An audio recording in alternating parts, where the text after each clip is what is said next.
Assalamualaikum warahmatullahi wabarakatuh. Selamat pagi. Perkenalkan, kami dari kelompok 3 yang terdiri dari 3 orang atas nama Sri Ayu Limbo Minanga, Atira Pratiwi, Andigita Nur Indasari. Pada kesempatan kali ini, di sini kami akan memberikan video pembelajaran terkait dengan sistem jaringan organ pada hewan. Dalam kaitannya, salah satu tugas proyek mata kuliah desain pembelajaran kurikulum biologi. Yang pertama, definisi umum jaringan hewan. Jaringan hewan merupakan sekumpulan sel-sel hewan di mana mempunyai sebuah bentuk serta fungsi yang sama, sehingga membentuk jaringan pada tubuh hewan. Jaringan hewan ini dibagi menjadi 4 jenis. Yang pertama, jaringan epitel, jaringan otot, jaringan ikat, serta jaringan saraf. Macam-macam jaringan hewan. Yang pertama itu jaringan epitelium. Jaringan epitelium atau epitel adalah jaringan yang melapisi permukaan luar tubuh atau membatasi permukaan suatu rongga tubuh. Jaringan epitelium yang melapisi permukaan luar tubuh disebut epidermis, sedangkan jaringan epitelium yang membatasi permukaan suatu rongga tubuh disebut mesotelium. Sementara itu, jaringan epitelium yang membatasi organ dalam disebut endotelium. Jenis-jenis jaringan epitelium. Epitel squamosa selapis.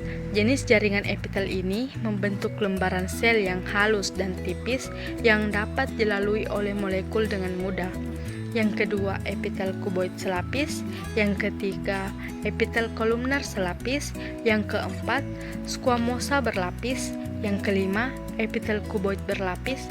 Dan yang keenam itu epitel kolumnar berlapis. Ini salah satu contoh gambar jaringan epitelium. Yang kedua itu jaringan ikat. Jaringan ikat yaitu jaringan yang memiliki fungsi untuk mengikat serta menyokong proses jaringan yang lain. Penyusun jaringan ikat yaitu sel yang tersusun dalam suatu matriks ekstraseluler dan tersusun menyebar.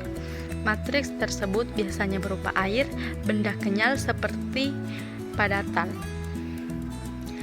Adapun jenis-jenis jaringan ikat, yang pertama itu jaringan ikat longgar, yang kedua jaringan adiposa, yang ketiga jaringan ikat berserat, yang keempat tulang rawan, yang kelima tulang sejati, dan yang keenam darah.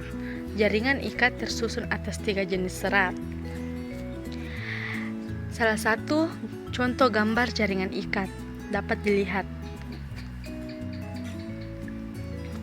Yang ketiga, jaringan otot. Jaringan otot merupakan alat gerak aktif. Jaringan otot terdiri atas sel-sel otot atau serat-serat otot yang tersusun dalam berkas-berkas. Setiap sel otot memiliki membran yang disebut sarkolema. Sarkolema memisahkan sel otot satu dengan sel otot yang lainnya. Sel otot juga memiliki sitoplasma yang disebut sarkoplasma. Serat otot disebut miofibril. Miofibril ini tersusun dari satuan-satuan yang lebih kecil yang disebut miofilamen. Jenis-jenis jaringan otot. Yang pertama, jaringan otot polos. Yang kedua, jaringan otot jantung. Yang ketiga, jaringan otot rangka. Nah, ini salah satu contoh gambar pada jaringan otot dapat dilihat pada layar ini. Oke. Yang keempat, jaringan saraf. Jaringan saraf adalah jaringan yang berfungsi untuk menghantarkan impuls atau rangsangan. Jaringan saraf menghantarkan impuls dari alat-alat indera ke pusat saraf, otak dan sumsum tulang belakang, serta menghantarkan impuls dari pusat saraf ke organ lainnya. Jaringan saraf tersusun dari 2 macam sel, yaitu neuron atau sel saraf dan neuroglia atau sel penyokong. Komponen jaringan otot. Jaringan saraf tersusun dari 2 macam sel, yaitu neuron atau sel saraf dan neuroglia atau sel penyokong. Berdasarkan percabangan pada badan selnya, neuron dibagi menjadi 3 tipe, yaitu neuron unipolar, neuron bipolar, dan neuron multipolar. Berdasarkan fungsinya, neuron dibagi menjadi 3 tipe, yaitu neuron sensorik, neuron motorik, dan neuron konektor. Neuroglia merupakan sel-sel yang berfungsi sebagai pendukung kerja sel saraf. Neuroglia juga membantu sel saraf agar dapat menjalankan fungsinya dengan baik. Neuroglia yang mendominasi sistem saraf pusat terdiri dari 4 macam sel, yaitu mikroglia, oligodendrosit, astrosit, dan sel ependim.